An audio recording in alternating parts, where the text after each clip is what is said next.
¿Qué tal, gente? Y sean bienvenidos a una nueva review. Para esta ocasión estaremos analizando la cuarta entrega de Thor, dirigida por Taika Waititi, siendo esta la única cuarta entrega hasta ahora del trío original de héroes que vimos en la primera fase de Marvel. Película que, si bien seguiría más o menos la misma línea de Thor Ragnarok, trataría de rescatar algunas cosas de las dos primeras películas del dios nórdico. La película inicia con Bruce Wayne y su hija, los que parecen estar algo perdidos en una especie de desierto donde el padre Gore le reza a su Dios para que éste los ayude a sobrevivir, haciendo este énfasis en la vida de su hija, la que lamentablemente muere al no haber recibido la ayuda de ningún Dios. Go recibe una llamada de alguien que le dice que entiende su sufrimiento en medio del desierto y lo guía hacia una especie de zona verde. Realmente supongo que esta entidad esperó a que su hija muriera para que éste pudiera culpar a sus dioses. ¿Alguien, por favor, quiere pensar en los niños? Gore finalmente logra tener contacto con el agua y al salir del estanque se corta con una espada que yacía en el suelo. Gore logra finalmente encontrar algo de alimento en el estanque y se encuentra con su dios Rapu. Le comenta a su dios que su pueblo cayó, pero que aún tiene la esperanza en la eterna recompensa, lo cual, lejos de conmover al dios, le resulta divertido. Tras darse cuenta de la verdadera naturaleza del dios, Gore decide renegar de él, lo cual no le hace mucha gracia al dios, ya que decide sacrificarlo. Sin embargo, la Necrosword, la cual yacía enfrente del dios, encuentra un nuevo amo y es así como Gore asesina a su dios, haciendo muy orgulloso a Nietzsche, y de esta manera promete matar a todos los dioses. Luego de esta presentación del villano, nos muestran a Korg contando la historia de Thor. Sin duda se nos deja claro que a través de la vida de Thor, este ha sufrido innumerables pérdidas de casi todos sus seres queridos fuera de los Avengers. Se nos narra que recientemente ha estado con los Guardianes de la Galaxia y que finalmente volvió a su físico normal. Después de al parecerse haber retirado, no sé, unos 5 segundos, vuelve para ayudar a los Guardianes. Los habitantes de dicho planeta le comentan que antes solían vivir en paz en un oasis, pero que todo cambió cuando murieron sus dioses. Luego una batalla al ritmo de los Guns N' Roses, Thor masacra a los pollos espaciales que estaban en ese planeta, aunque igual destruye el templo que él mismo estaba tratando de salvar. Hacemos ahora una transición a la Tierra donde se nos cuenta qué ha pasado con Jane desde la segunda película, la cual lamentablemente contrajo cáncer. Acá vemos que rescatan uno de los personajes de las dos primeras películas, la cual es la amiga de Jane, Darcy, quien ya había aparecido en WandaVision y que parece ser de las pocas personas que sabe acerca de su enfermedad. Vemos que también logra hacer una aparición el Dr. Selvig, que fue muy importante en Thor, así como en Avengers, quien le informa que su estado de salud no parece mejorar. Viendo que la ciencia no la puede ayudar, recurre a la magia y decide viajar a Asgard, la cual aún es regida por Valkyria. ¿Recuerdan el chiste que se hizo en Ragnarok con una especie de recap en una obra de teatro donde se nos narraba lo que anteriormente acaeció en Thor? Bueno, acá volvió, pero en forma de Thor 3. Jen llega a un lugar donde están exponiendo los restos del Mjolnir, el cual parece responder ante ella. De vuelta con todos los lugareños que salvó, deciden darle dos cabras gigantes como regalo. Sí, así como en la mitología.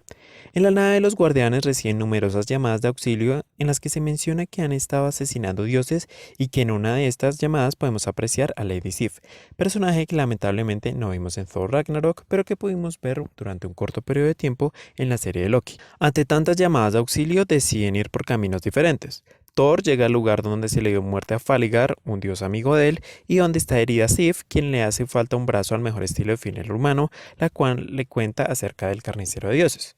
Gore decide llegar a Nueva Asgard, donde ataca con el fin de atraer a Thor, puesto que necesita el poder del Bifrost. Mientras ocurre la batalla, Thor divisa a su hijo Mjolnir recuperado y a su nuevo dueño, Jane. Acá se nos muestra el inicio y fin de la relación entre Jane y Thor, siendo un buen metraje que humaniza a los personajes y a las relaciones humanas. Es donde Thor inconscientemente le pide a su martillo que siempre cuide de ella. La relación se distanció al, por un lado, Thor estar salvando al mundo y Jane estar ocupada como científica. Gore y Thor tienen un enfrentamiento donde el matadioses se ve superado y decide huir raptando a los niños asgardianos. ¿Alguien, por favor, quiere pensar en los niños? Acá se lleva un poco lejos el chiste de las obras de teatro, para serte honesto. El pueblo se reúne para encontrar una solución donde Jane, Valkyria y Thor, y es acá donde ésta les explica que la Necrosword es una antigua espada capaz de matar a dioses y corromper a su portador. Ah, sí. Acá es donde hablamos de la cabeza flotante del niño asgardiano hecha en CGI, es decir, creo que el sol de los Teletubbies tenía mejores efectos especiales. Gracias a que el niño es hijo de Heimdall, Thor logra visualizar el paradero de los niños, el cual es el reino de las sombras. Tanto Thor como Valkyria concluyen que ir a Ciudad Omnipotencia los puede ayudar a buscar aliados y hacerle frente al matadioses. Antes de que partan en su viaje, tenemos una escena donde podemos advertir que si bien Jane se ve bien cuando sostiene el martillo, cuando no lo tiene vuelve a sentirse enferma. De la misma manera, vemos que entre Valkyria y Jane ha florecido una amistad. Una vez en Ciudad Omnipotencia, Jane y Thor tienen una conversación en la que se ponen al día y podemos darnos cuenta que aún tienen sentimientos recíprocos. De vuelta con los niños, estos se sienten atormentados por Gore, quien les dice a los niños que cuenta que sean salvados por el mismísimo Thor. Una vez llegan al Templo Dorado, podemos ver a los diferentes dioses y es una lástima no haber visto ningún guiño a Moon Knight. Una vez llega Máximo Décimo Mérido, a.k.a. Zeus, se enoja porque alguien está hablando, sí, así como tu profesor de secundaria lo hace pasar al frente.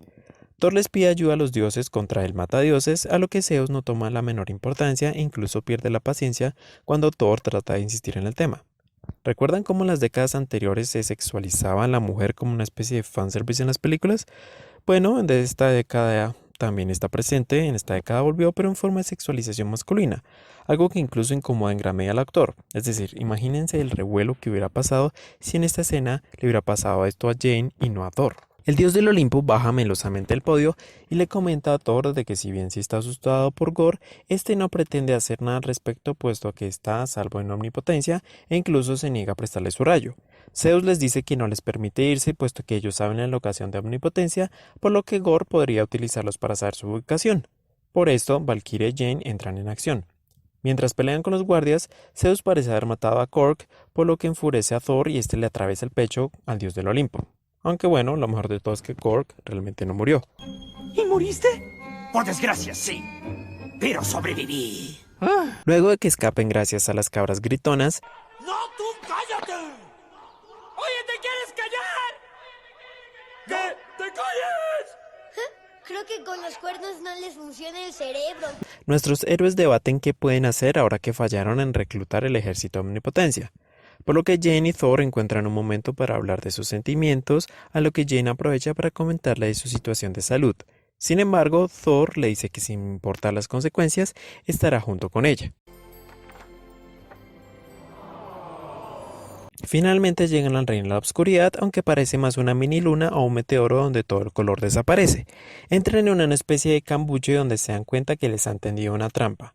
Jane tira a Stormbreaker lejos del lugar porque Gore es lo suficientemente idiota para dejar inscrito en ese mismo lugar que dicha arma es la clave para encontrar la eternidad. Gore los logra atrapar con las sombras donde exige llamar el hacha a Thor o este matará a Jane y Valkyria, por lo cual Thor tiene que ceder. Los presentes se embarcan en una pelea en la cual Gore logra herir de gravedad a Valkyria, por lo que tienen que sacarla de ahí y justo cuando se invoca el Bifrost, Gore surge desde las sombras para robar el hacha. ¿Recuerdan cuando Thor llamó el hacha para que llegase al mini planeta hace unos segundos? Bueno, parece que no lo puede hacer desde tan lejos o no hay otra razón para no llamarlo desde la Tierra. Acá es cuando Thor se entera de que la enfermedad está avanzando de manera muy agresiva en Jane, porque si bien el Mjolnir cuando la posee tiene poderes de Thor, está drenando su fuerza vital por lo que le pide que no vuelva a utilizar el martillo. Thor sale volando con el rayo, o bueno, creo que sale volando, no sé, para alcanzar a Gore. Este se encuentra ya abriendo la puerta de eternidad con el hacha y se llevó a los niños como rehenes, o escudos de carne, creo. Thor saca una habilidad que creo que hubiera sido muy útil durante gran parte de las películas en las que aparece, pero acá se la saca el absolutamente nada y le da su poder a los niños asgardianos y es así como al ritmo de Guns N' Roses, un ejército de niños se enfrenta a Gore y a sus hombres. A ver, sí sé que suena muy XD, pero honestamente es la mejor batalla de la película. Por alguna razón únicamente adjudicable al guión, Thor está perdiendo, por lo que el Mjolnir se manifiesta para que Jane vaya en su ayuda. A ver, no es la primera vez de que Thor está en peligro desde Ragnarok, pero quiero suponer de que el martillo no había ido en su ayuda por estar roto. Por esto Jane se teletransporta para salvar a Thor, porque no entiendo cómo ya lo llegó ahí tan rápido, va a ser muy cerca entonces, pero sin embargo la puerta a eternidad logra abrirse antes de que Thor pudiese recuperar el hacha. Jane y Thor logran destruir finalmente la Necrosot junto con el Mjolnir. Una vez Gore alcanza eternidad, Thor lo convence con algo parecido al poder del amor para que no desee matar a todos los dioses, sino traer a su hija de vuelta, a lo que éste finalmente accede. Jane muere en los brazos de Thor como toda una diosa y Gore, al tener su espada destruida, muere luego de que Thor prometiera que salvará y cuidará a su hija.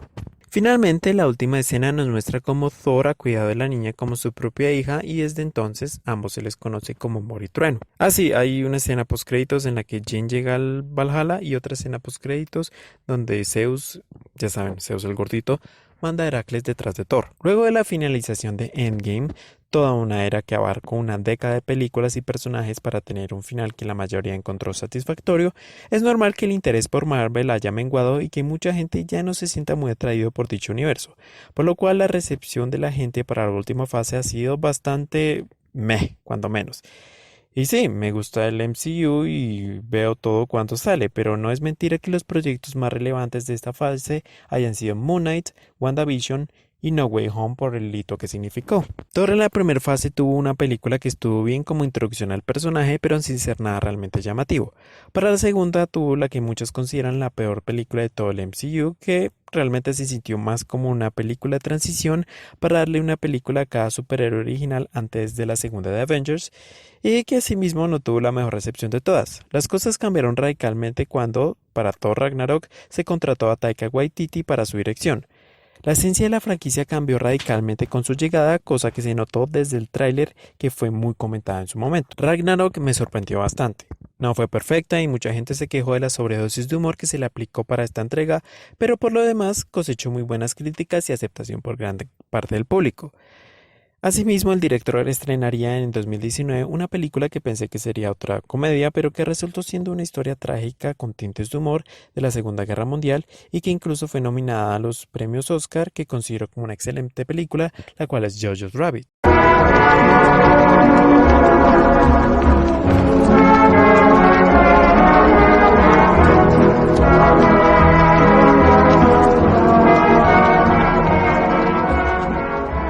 Por esto, cuando me enteré de que Thor sería el único que tendría parte 4 y que esta sería dirigida por el mismo director de la tercera, me emocioné bastante. Sin embargo, la película es claramente inferior a la anterior y no resolvió los problemas que se arrastró de Ragnarok. Para empezar, sí, los chistes. Marvel siempre ha tenido una naturaleza más jocosa que otras películas de superhéroes y sin ir más lejos mucho más que DC, pero la gran cantidad de comedia en estas ya es demasiado, incluso más que Guardians of the Galaxy, donde creo que funciona mucho mejor. Es difícil tratar de tomar en serio ciertas partes de la película si cuando menos te lo esperas, ¡bam!, te meten un chiste. Incluso creo que tiene la misma frecuencia de chistes que la sitcom de Disney Channel o de Nickelodeon, entonces es raro que pase más de 20 segundos sin que suenen risas pregrabadas. Hay muchos chistes que sí, funcionan, pero hay muchos otros que incluso se alargan demasiado o no dan risa para nada. En cuanto a su villano, creo que la actuación de Christian Bale fue correcta y que, sobre todo viendo la gran cantidad de villanos olvidables del MCU, Gore es uno bastante humanizado con motivaciones mucho más justificadas y entendibles que la de muchos otros, por lo cual creo yo es un acierto. Sin embargo, creo que pudo hacer muchísimo mejor con el gran concepto que este villano tiene detrás. Pero no solo pudo aparecer más en la película matando a algún otro dios que no fuera el del principio, sino que cuando lo vemos en escena nunca se siente como una amenaza tan grande. ¿Se imaginan lo que hubiese sido que Gore llegara a omnipotencia y él mismo asesinara a Zeus? Eso sí hubiera dado mucha presencia al personaje. Pero no. Todas las demás muertes de dioses ocurren fuera de cámara, lo cual es una lástima haber desperdiciado dicho concepto tan interesante de esta manera. En cuanto a su apariencia, difiere muchísimo al original, pero teniendo en cuenta que es un actor como Christian Bale, era bueno poderlo ver lo más humano posible para poder apreciar su actuación. Aunque claro, hay otros villanos como Bill Nighy, el cual lo hizo muy bien, como Davy Jones, incluso con ese montón de CGI encima. Otra cosa que me molestó, pero que se ha hecho desde Endgame, es la nerfeada que le han pegado a Thor. Es decir, en Infinity War Thor se robó todo el show y toda la película con lo increíblemente roto y poderoso que era, para que una película después lo ningunearan de esa manera pero bueno, está bien. Digamos que relativamente justificable porque Gore estaba gordito y estaba triste. Pero acá no hay razón, es decir, el Thor de Infinity War si hubiera cenado a Gore con patatas. Pero no, en esta película encontró muchísimos problemas para hacerle frente al villano. Otra cuestión es que en la primera fase siempre se tuvo como centro el tema de las gemas del infinito, directa e indirectamente. Una vez terminó esta fase hemos visto realmente cuán pequeñas son estas gemas, como en Loki, en la que son utilizadas como pisapapeles, en The Watcher o en What If, o ahora existe una entidad que puede cumplir deseo, de la cual Thor tenía conocimiento, pero nunca fue para allá para pedirle a la entidad que trajera la mitad de los seres vivos de vuelta o donde encontrar a Thanos, o post Endgame no pidió que, no sé, Natasha o Tony volvieran a la vida, ni nada. Otro aspecto negativo de la película es que hayan traído de vuelta a Lady Sif, para absolutamente nada. Es decir, ya habían matado a los amigos de Thor en la tercera película de una manera muy fácil y donde incluso se ignoró completamente la aparición de Lady Sif y cuando la traen acá de vuelta es, bueno, para un par de chistes y la escena del final. Un total despropósito. Sé que suena como si hubiera odiado la película, pero realmente no, incluso creo que estuvo bastante entretenida. Ver a Jane de vuelta esta vez como Mighty Thor me pareció un acierto, ya que la hacía mucho más activa durante la historia y creo que su caracterización estuvo bastante acorde. Además, la química entre ambos actores mejoró bastante tanto para que realmente creyéramos que ambos estaban en una relación. La parte donde se humanizan ambas partes mostrando las relaciones humanas creo que fue un gran acierto y creo que realmente fue muy trágico ver la transición de Jane y morir en los brazos de Thor, porque sí, creo que Thor es uno de los personajes que más ha sufrido durante todo el MCU. Asimismo, Thor sigue siendo uno de los personajes más entregados, aunque haya pasado por ciertas etapas durante la franquicia. Ver cómo sigue el legado de su padre, incluso literalmente adoptando la hija de su enemigo, a pesar de ser un personaje con infinitas pérdidas, muestra la empatía de Thor como un héroe. Un personaje que lo perdió todo pero que aún está dispuesto a dar por los demás. Visualmente la película era atractiva, la ciudad omnipotencia, el reino de las sombras y demás son muy placenteras de ver. Las escenas de acción no fueron tan buenas como en Ragnarok, pero estuvieron ok. En cuanto al CGI, bueno, no termino de entender el abuso que tienen estas películas por el CGI, siendo que siempre envejecerán mal a comparación de los efectos prácticos. Pero no todo en la película fue como la cabeza flotante del niño, hubo partes mejores. La música funcionó para cada parte de la película, pero no es el soundtrack que te mueras de ganas de volver a oír de nuevo. Lo que sí creo que fue un acierto es una buena simbiosis que se creó con la inclusión de Guns N' Roses en la película. Si bien la banda no me fascina, creo que fue un gran añadido para la película. En conclusión, si bien Thor Love and Thunder no está al nivel de Thor 2, es una entrega un poco decepcionante no porque haya sido tan mala en sí, sino por lo mucho mejor que pudo haber sido dado. Creo que con un tono menos infantil, con menos chistes y con mayor tiempo de gore en la pantalla, así como presencia, la película pudo haber sido increíble. Espero que no haya sido lo último que vimos del Dios del Trueno, ni de Jane que de algún momento, de algún modo creo que volverá. Aún así, no es una película que esté mal para pasar el rato.